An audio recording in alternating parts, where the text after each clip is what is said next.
Today I'll be teaching you how clouds make rain.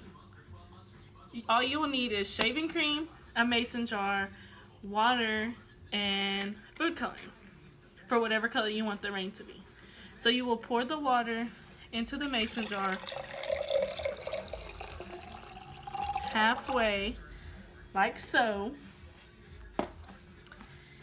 And then you're going to shake up the shaving cream and put a little bit. That wasn't very good.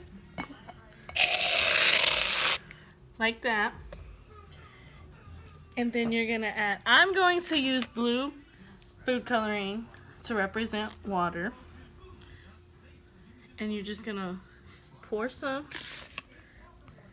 into the mason jar. And that is how clouds make rain.